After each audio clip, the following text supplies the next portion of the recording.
ఓం శాంతి. Murali date 5/8/2025. ఈరోజు బాబా చెప్తున్నారు, పిల్లలందరి కర్తవ్యము అందరికీ ఈశ్వరీయ సందేశాన్నిచ్చి వారి కళ్యాణం చెయ్యటం. ఈ వేశ్యాలయాన్ని శివాలయంగా తయారు చేయటానికి బాబా వచ్చారు. మనందరం అందరి కళ్యాణంతో పాటు వేశ్యలకు కూడా ఈశ్వరీయ సందేశాన్నిచ్చి వారి కళ్యాణం కూడా చెయ్యాలి. ఎవరైతే ఏదో ఒక కారణంగా చదువు అనగా మురళీని మిస్ చేస్తారో వారికి వారు చాలా నష్టపోతారు. కొంతమంది పిల్లలు పరస్పరం పోట్లాడుకొని మురళీనే మానేస్తారు. ఏదో ఒక కారణం, రోజు ఏదో ఒక కారణం చెప్తారు. ఈ కారణం ఆ కారణం అంటూ ఇంట్లోనే పడుకొని ఉంటారు. మురళి వినకపోతే ఎవరికి వారు ఎంత నష్టపోతారు. రోజు బాబా ఏదో ఒక కొత్త యుక్తి తెలియచేస్తారు. అసలు బాబా మాట వినకపోతే ఎలా ధారణ చెయ్యగలుగుతారు? అందుకనే తప్పకుండా రోజు సెంటర్కు వెళ్లి మురళి వినాలి. సేవలో చాలా చురుకుగా ఉండాలి. ఎంత సమయం దొరికితే అంత సమయం ఏకాంతంలో కూర్చొని బాబాని జ్ఞాపకం చెయ్యాలి. చదువుపైన అభిరుచి ఉండాలి. చదువు విషయంలో ఎప్పుడూ అలగకూడదు. మన నడవడిక చాలా రాయల్గా ఉండాలి. ఇప్పుడు ఇక ఇంటికి వెళ్ళాలి. ఈ పాత ప్రపంచం వినాశనం కానున్నది. కాబట్టి మోహ బంధనాలను తెంచండి. వానప్రస్థులు అనగా వాణికి అతీతంగా వెళ్లే అభ్యాసం చెయ్యండి. అందరి కళ్యాణం చేసే సేవ చెయ్యండి. సిద్ధి స్వరూపులుగా కావాలి అంటే మన భావాలతో ఇతరుల భావాలని, సంకల్పంతో ఇతరుల సంకల్పాలని పరివర్తన చేసే కార్యం చెయ్యండి. దీనిని ప్రయోగించండి. ఈ సేవలో బిజీగా ఉండండి. ఈ సూక్ష్మ సేవ మనలో ఉన్న అనేక బలహీనతలను దూరం చేస్తుంది. దీనికి మంచి ప్లాన్ తయారు చేయండి. మన సంకల్పంతో అనేకుల సంకల్పాలను పరివర్తన చెయ్యాలి. మన వృత్తితో అనేక వృత్తులను పరివర్తన చెయ్యాలి. అప్పుడు జిజ్ఞాసువులు పెరుగుతారు, ఆదాయం పెరుగుతుంది, ఇల్లు దొరుకుతుంది, అన్ని సహజంగా సిద్ధి లభిస్తుంది. కానీ విధి ద్వారానే సిద్ధి పొందుతారు. సమయాన్ని సఫలం చేసినట్లయితే సమయం చేసే మోసం నుండి రక్షింపబడతారు. మనందరం సిద్ధి స్వరూప ఆత్మలము.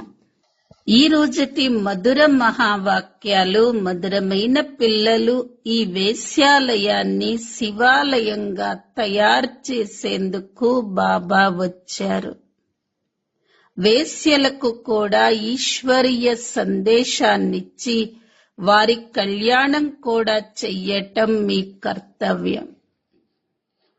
ప్రశ్న: ఏ పిల్లలు తమను తాము చాలా ఎక్కువగా నష్టపరుచుకుంటారు? జవాబు: ఎవరైతే ఏదో ఒక కారణం వల్ల చదువుని అనగా మురళిని మిస్ అవుతారో వారు తమను తాము చాలా ఎక్కువగా నష్టపరుచుకుంటారు. కొందరు పిల్లలు పరస్పరం దెబ్బలాడుకున్న కారణంగా అసలు క్లాసులోకే రాకుండా ఉంటారు. ఏదో ఒక కారణం తయారు చేసుకొని వారు తమ ఇంట్లోనే పడుకొని ఉంటారు. ఇలా చెయ్యటం వల్ల తమను తామే నష్టపరుచుకుంటారు. ఎందుకంటే బాబా ప్రతిరోజు ఏదో ఒక కొత్త యుక్తిని తెలియచేస్తూ ఉంటారు. అసలు బాబా మాటలనే వినకపోతే వాటిని అమలులోకి ఎలా తేగలరు? ఓం శాంతి. ఇప్పుడు మనం విశ్వానికి యజమానిగా తయారయ్యేందుకు పురుషార్థం చేస్తున్నామని మధురాతి మధురమైన ఆత్మిక పిల్లలకు తెలుసు. మాయ కూడా మరిపింప చేస్తుంది. కొందరినైతే రోజంతా మరిపింప చేస్తుంది. సంతోషం కలిగేందుకు వారసలు స్మృతే చెయ్యరు. తమను స్వయంగా భగవంతుడే చదివిస్తున్నారు అన్న విషయాన్ని కూడా మర్చిపోతారు. మర్చిపోయిన కారణంగా ఆ తర్వాత సేవ కూడా ఏమీ చెయ్యలేరు. అధమాతి అధములైన వేశ్యలెవరైతే ఉన్నారో వారి సేవను చెయ్యండి అని బాబా అర్థం చేయించారు. మీరు స్వర్గపు విశ్వ మహారాణిగా అవ్వచ్చు అని, ధనవంతులు అలా తయారవ్వలేరు అని మీరు వారికి తెలియచెయ్యండి. చదువుకున్నవారు మరియు అన్నీ తెలిసిన వారు అటువంటి వారి ఉన్నతి కోసం ఏర్పాట్లు చేస్తారు.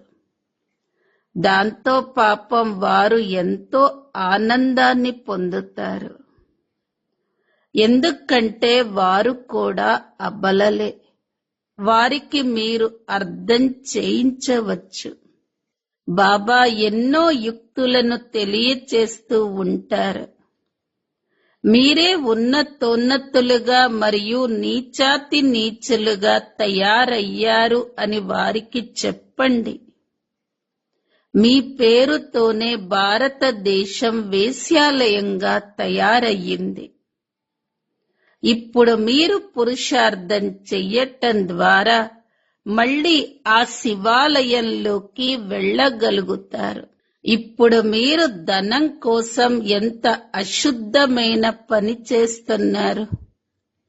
ఇక దీనిని వదిలేయండి అని వివరించటం ద్వారా వారు ఎంతగానో సంతోషపడతారు. మిమ్మల్ని ఎవరూ ఆపలేరు. ఇది ఒక మంచి విషయమే కదా. పేదవారికి భగవంతుడు ఒక్కడే ఆధారం. డబ్బు కోసం చాలా అశుద్ధమైన పని చేస్తూ ఉంటారు. అది ఒక వ్యాపారమైపోతుంది. సేవను వృద్ధి చేయటానికి ఏ యుక్తులను రచించాలి అని ఇప్పుడు పిల్లలు అడుగుతారు. కొందరు పిల్లలు ఏదో ఒక విషయంలో అలుగుతూ ఉంటారు. ఏదో కారణంతో చదువును వదిలేస్తారు. చదవకపోవటం వల్ల తమను తాము నష్టపరుచుకుంటారు అని వారు భావించరు. అలిగి కూర్చుంటారు. ఫలానా వారు ఇలా అన్నారు కాబట్టి రావటమే మానేస్తారు. వారానికి ఒక్కసారి కూడా చాలా కష్టంగా వస్తారు. బాబా మురళీలలో ఒక్కోసారి ఒక్కో సలహా ఇస్తూ ఉంటారు. కావున మురళి వినాలి కదా. క్లాసులోకి వచ్చినప్పుడే వినగలుగుతారు. ఏదో ఒక కారణాన్ని వంకగా చేసుకొని ఇంట్లో పడుకునేవారు చాలా మంది ఉంటారు. అచ్చా, ఈ కారణం వల్ల ఈ రోజు వెళ్ళొద్దులే అని భావిస్తారు. అరే బాబా ఎంత మంచి మంచి పాయింట్లను వినిపిస్తూ ఉంటారు. సేవ చెయ్యటం ద్వారా ఉన్నత పదవిని కూడా పొందుతారు. ఇది ఒక చదువు. బెనారస్ హిందూ యూనివర్సిటీ మొదలైన వాటిలో ఎన్నో శాస్త్రాలను చదువుతూ ఉంటారు. ఏ పని లేకపోతే వెంటనే శాస్త్రాలను తీసి సత్సంగాన్ని మొదలు పెడతారు. అందులో ఉద్దేశమేమీ ఉండదు. ఈ చదువు ద్వారా అందరి నావా తీరానికి చేరుతుంది. కావున పిల్లలైన మీరు ఇటువంటి అధముల సేవను చెయ్యాలి. అటువంటి వారు ఇక్కడికి రావటం ధనవంతులు చూసినట్లయితే వారు ఇక్కడికి రావటానికి ఇష్టపడరు. వారిలో దేహ అభిమానం ఉంటుంది కదా, వారు సిగ్గుపడతారు. కావున వేశ్యల కోసం వేరే స్కూలును తెరవండి. ఆ చదువు పైసాకు పనికిరాని చదువు. అది శరీర నిర్వహణ కోసం. కానీ ఈ చదువు 21 జన్మల కోసం.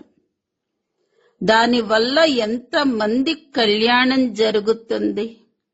బాబా ఇంట్లో గీతా పాఠశాలను తెరవచ్చా అని ఎక్కువగా మాటలడుగుతారు. వారికి ఈశ్వరీయ సేవ చెయ్యాలి అని అభిరుచి ఉంటుంది. పురుషులు ఇక్కడికి అక్కడికి క్లబ్బులు మొదలైన వాటి వెంట తిరుగుతూ ఉంటారు. ధనవంతులకు ఇదే స్వర్గంలా కనపడుతూ ఉంటుంది. ఎన్ని ఫ్యాషన్లు చేస్తూ ఉంటారు. కానీ దేవతలకు ప్రకృతి సిద్ధమైన సౌందర్యం ఉంటుంది. దానికి దీనికి ఎంత తేడా ఉంది. మీకిక్కడ సత్యాన్ని వినిపించటం జరుగుతుంది. ఇక్కడికి ఎంత తక్కువ మంది వస్తారో చూడండి. అందులోనూ పేదవారే ఎక్కువగా వస్తూ ఉంటారు. అక్కడికి కూడా పేదవారే వెళతారు. అక్కడికి కూడా అలంకరించుకొని వెళతారు. గురువులు నిశ్చితార్థం కూడా చేయిస్తూ ఉంటారు. ఇక్కడ కూడా నిశ్చితార్థం చేయించటం జరిగినా కాని అది కేవలం రక్షించేందుకు మాత్రమే జరుగుతుంది. కామచితిపైకెక్కటం నుండి రక్షించటానికి అలా చేస్తారు. జ్ఞానచితిపై కూర్చొని పద్మా పదమ భాగ్యవంతులుగా అవ్వాలని అలా చేస్తారు.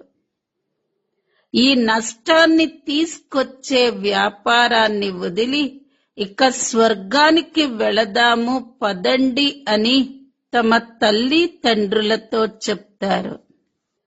మేమేం చెయ్యాలి? అలా చేసినట్లయితే ప్రపంచంలోని వారు కులం పేరుని చెడగొడుతున్నారు అని మమ్మల్ని నిందిస్తారు. పెళ్లి చేసుకోకుండా ఉండటం నియమానికి విరుద్ధమని భావిస్తారు. లోక మర్యాదలు మరియు కుల మర్యాదలను వారు వదలరు. నాకు ఒక్కరు తప్ప ఇంకా ఎవరూ లేరు అని భక్తి మార్గంలో గానం చేస్తారు. మీరా పాటలు కూడా ఉన్నాయి. స్త్రీలలో మీరా నెంబర్ 1 భక్తురాలు. పురుషులలో నారదుడు మొట్టమొదటి వారిగా గాయనం చెయ్యబడ్డారు. నారదుడు కథ కూడా ఉంది కదా.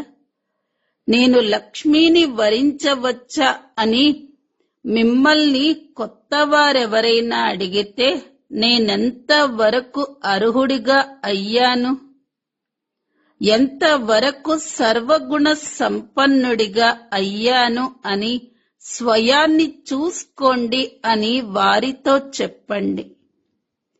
ఈ ప్రపంచం వికారి ప్రపంచం. అందులో నుండి బయటకు తీసి పావనంగా తయారు చేసేందుకు బాబా వచ్చారు. ముందు పావనంగా అవ్వండి, అప్పుడే లక్ష్మిని వరించటానికి అర్హులుగా అవుతారు అని చెప్పండి. ఇక్కడకు బాబా వద్దకొస్తారు, ప్రతిజ్ఞ చేస్తారు. మళ్ళా ఇంటికి వెళ్లి వికారాలలోకి వెళ్ళిపోతారు. ఇటువంటి సమాచారాలు వస్తాయి. ఇటువంటి వారిని బ్రాహ్మణి తీసుకువచ్చినట్లయితే తనపై కూడా ప్రభావం పడుతుంది. ఇంద్రసభ కథ కూడా ఉంది కదా. కావున అలాంటి వారిని తీసుకొచ్చినందుకు కూడా శిక్ష పడుతుంది. పిల్లలు అపరిపక్వంగా ఉన్న వారిని తీసుకురాకండి. దానివల్ల మీ స్థితి కూడా పడిపోతుంది. ఎందుకంటే నియమానికి విరుద్ధంగా తీసుకొచ్చారు అని బాబా బ్రాహ్మణీలకు తెలియచేస్తూ ఉంటారు. వాస్తవానికి బ్రాహ్మణిగా అవ్వటం చాలా సహజం. 10-15 రోజుల్లో తయారైపోవచ్చు. బాబా ఎవరికైనా అర్థం చేయించేందుకు చాలా సహజమైన యుక్తిని తెలియచేస్తారు. భారతవాసులైన మీరు ఆది సనాతన దేవి దేవతా ధర్మానికి చెందినవారు. ఒకప్పుడు స్వర్గవాసులుగా ఉన్నారు, ఇప్పుడు నరకవాసులుగా అయిపోయారు. మళ్ళీ స్వర్గవాసులుగా అయ్యేందుకు ఈ వికారాలను వదిలేయండి. కేవలం ఒక్క బాబాని స్మృతి చేసినట్లయితే వికర్మలు వినాశనమైపోతాయి. ఇది ఎంత సహజమైనది. కానీ కొందరు ఏ మాత్రం అర్థం చేసుకోరు. ఇక వారే అర్థం చేసుకోకపోతే ఇతరులకు ఎలా అర్థం చేయిస్తారు? వానప్రస్థ అవస్థలో కూడా మోహపు బంధనం లాగుతూ ఉంటుంది.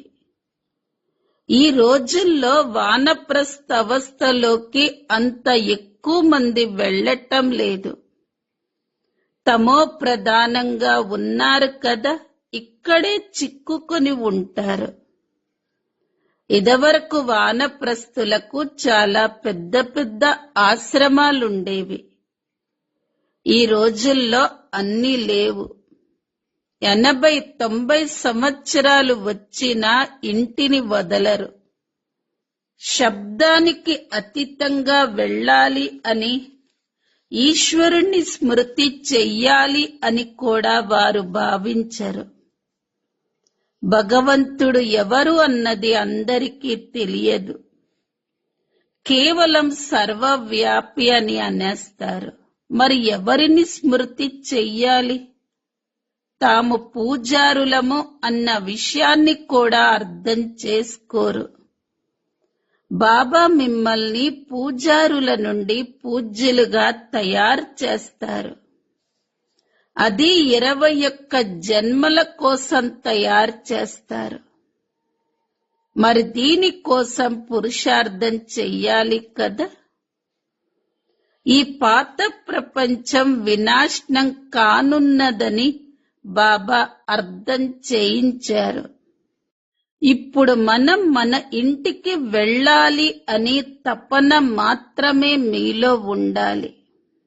అక్కడ వికారీ విషయాలేవీ ఉండవు. బాబా వచ్చి ఆ పవిత్ర ప్రపంచాన్ని తయారు చేస్తారు. సేవాదారులైన పిల్లల్ని బాబా తన నయనాలపై కూర్చోపెట్టుకుని తీసుకువెళతారు. అధములను ఉద్ధరించేందుకు ఎంతో ధైర్యం కావాలి. ఆ ప్రభుత్వంలో ఎంతో పెద్ద పెద్ద సమూహాలు ఉంటాయి. చదువుకున్న వారు టిప్ టాప్ గా ఉంటారు.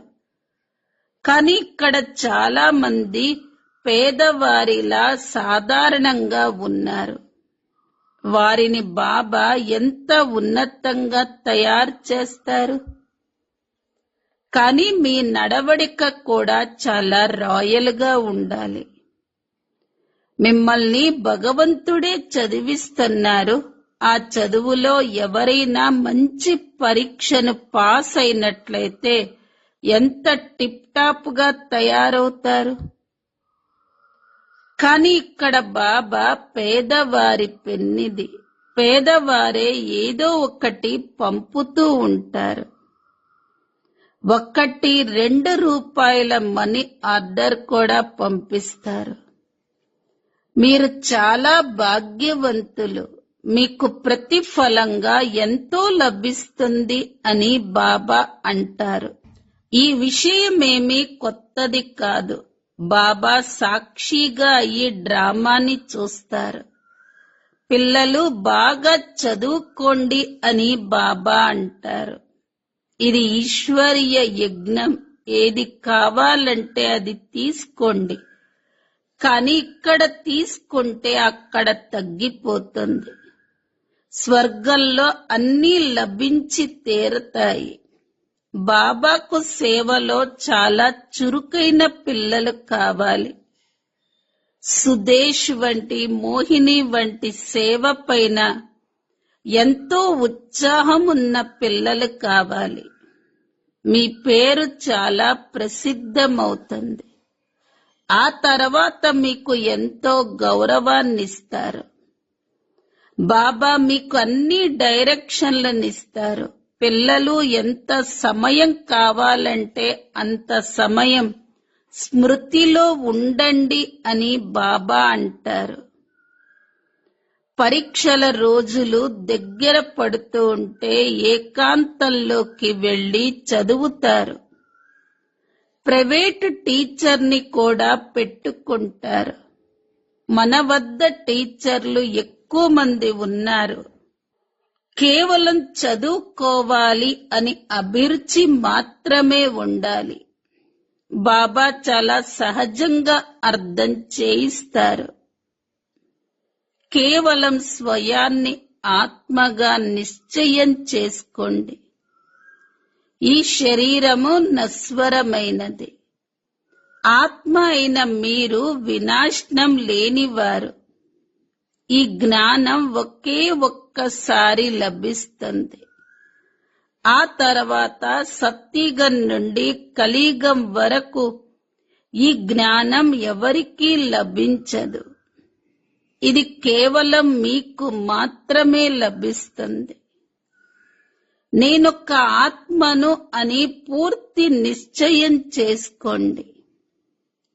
బాబా నుండి మనకు వారసత్వం లభిస్తుంది. బాబా స్మృతి ద్వారానే వికర్మలు వినాశనమవుతాయి. ఈ విషయం లోపల గుర్తు చేసుకున్న ఎంతో కళ్యాణం జరగగలదు. కానీ చార్టు వ్రాయరు. వ్రాస్తూ అలసిపోతారు. బాబా వీటిని చాలా సహజ రీతిగా అర్థం చేయిస్తారు. ఆత్మలైన మనం సతో ప్రధానంగా ఉండేవారిమే. ఇప్పుడు తమో ప్రధానంగా అయిపోయాము. ఇప్పుడిక నన్ను స్మృతి చేసినట్లయితే మీరు సతో ప్రధానంగా అయిపోతారు అని బాబా అంటారు. ఇది ఎంతో సహజమైనది. అయినా మర్చిపోతూ ఉంటారు. మీరు ఎంత సమయం కూర్చున్నారో అంత సమయము స్వయాన్ని ఆత్మగా భావించండి. ఆత్మనైన నేను బాబా సంతానాన్ని. బాబాని స్మృతి చెయ్యటం ద్వారా స్వర్గ వారసత్వం లభిస్తుంది. బాబాని స్మృతి చెయ్యటం ద్వారా అర్ధకల్పం పాపాలు భస్మమవుతాయి. బాబా ఎంతో సహజమైన యుక్తిని తెలియచేస్తున్నారు. పిల్లలందరూ వింటున్నారు. ఈ బాబా కూడా స్వయం అభ్యాసం చేస్తున్నారు. కావుననే నేర్పించగలుగుతున్నారు కదా. నేను బాబా రథాన్ని, బాబా నాకు తినిపిస్తున్నారు అని భావిస్తారు. మీరు కూడా అలాగే భావించండి. శివ్ బాబాని స్మృతి చేస్తూ ఉన్నట్లయితే మీరు ఎంత లాభాన్ని పొందుతారు. కానీ మర్చిపోతారు. వాస్తవానికి ఇది చాలా సహజమైనది. వ్యాపారంలో గ్రాహకులు ఎవరూ లేకపోతే స్మృతిలో కూర్చోండి. నేను ఆత్మను అని బాబాను స్మృతి చెయ్యాలి. అనారోగ్య పరిస్థితిలో కూడా స్మృతి చెయ్యొచ్చు. బంధనాలున్నవారు అక్కడ కూర్చొని స్మృతి చేసినట్లయితే 10-20 సంవత్సరాల వారి కన్నా ఉన్నత పదవి పొందగలుగుతారు. మధురాతి మధురమైన ఆత్మిక పిల్లలకు మాతా పిత బాప్ దాదాల ప్రియ స్మృతులు మరియు గుడ్ మార్నింగ్. ఆత్మిక పిల్లలకు ఆత్మిక తండ్రి నమస్తే. ఆత్మిక పిల్లలవి ఆత్మిక తల్లి తండ్రులకు ప్రియ స్మృతులు, గుడ్ మార్నింగ్ మరియు నమస్తే. ధారణ కోసం ముఖ్య సారం. మొదటి పాయింట్, సేవలో చాలా చాలా చురుకుగా ఉండాలి. ఎంత సమయం దొరికితే అంత సమయం ఏకాంతంలో కూర్చొని బాబాని స్మృతి చెయ్యాలి. చదువుపై అభిరుచి కలిగి ఉండాలి. చదువు విషయంలో ఎప్పుడూ అలగకూడదు. రెండో పాయింట్, మీ నడవడికను చాలా రాయల్గా ఉంచుకోవాలి. ఇప్పుడిక ఇంటికి వెళ్ళాలి. పాత ప్రపంచం వినాశనం కానున్నది. కావున మోహ బంధనాలను తెంచుకోవాలి. వానప్రస్థులు అనగా శబ్దానికి అతీతంగా వెళ్లే స్థితి కోసం అభ్యాసం చెయ్యాలి. అధములను కూడా ఉద్ధరించేందుకు సేవ చెయ్యాలి. వరదానం, శ్రేష్ఠ వృత్తి ద్వారా వృత్తులను పరివర్తన చేసేవారు సదా సిద్ధి స్వరూప భవ. సిద్ధి స్వరూపులుగా అయ్యేందుకు వృత్తి ద్వారా వృత్తులను, సంకల్పాల ద్వారా సంకల్పాలను పరివర్తన చేసే కార్యం చెయ్యండి. దీని రీసెర్చ్ చెయ్యండి. ఈ సేవలో బిజీగా అయినట్లయితే ఈ సూక్ష్మ సేవ స్వతహాగా అనేక బలహీనతలను దూరం చేసేస్తుంది. ఇప్పుడు దీని ప్లాన్ తయారు చేసినట్లయితే జిజ్ఞాసువులు కూడా ఎక్కువగా వృద్ధి చెందుతారు. ఆదాయం కూడా బాగా పెరుగుతుంది. ఇల్లు కూడా దొరుకుతుంది. అన్ని సిద్ధులు సహజమైపోతాయి. ఈ విధి సిద్ధి స్వరూపులుగా తయారు చేస్తుంది. స్లోగన్, సమయాన్ని సఫలం చేస్తున్నట్లయితే సమయం చేసే మోసం నుండి రక్షింపబడతారు. అవ్యక్త ప్రేరణ పాయింట్, సహయోగులుగా అవ్వాలంటే పరమాత్మ ప్రేమ యొక్క అనుభవజ్ఞులుగా అవ్వండి. బాబాకు పిల్లలపై ఎంత ప్రేమ ఉంటుందంటే వారు ప్రతిరోజు ప్రేమకు బదులు ఇచ్చేందుకై ఇంత పెద్ద లెటర్ వ్రాస్తారు. ప్రియ స్మృతులు ఇస్తారు మరియు సహచరునిగా అయ్యి సదా తోడును నిర్వర్తిస్తారు. కనుక ఈ ప్రేమలో మీ బలహీనతలన్నింటినీ బలిహారం చేసేయండి. పరమాత్మ ప్రేమలో ఎంతగా మునిగిపోయి ఉండాలంటే ఇక ఎప్పుడూ హద్దు యొక్క ప్రభావం మీ వైపుకు ఆకర్షితమవ్వకూడదు. సదా అనంతమైన ప్రాప్తులలో నిమగ్నమై ఉండండి. దీని వలన ఆత్మీయతకు చెందిన సుగంధం వాతావరణంలో వ్యాపించాలి. ఓం శాంతి.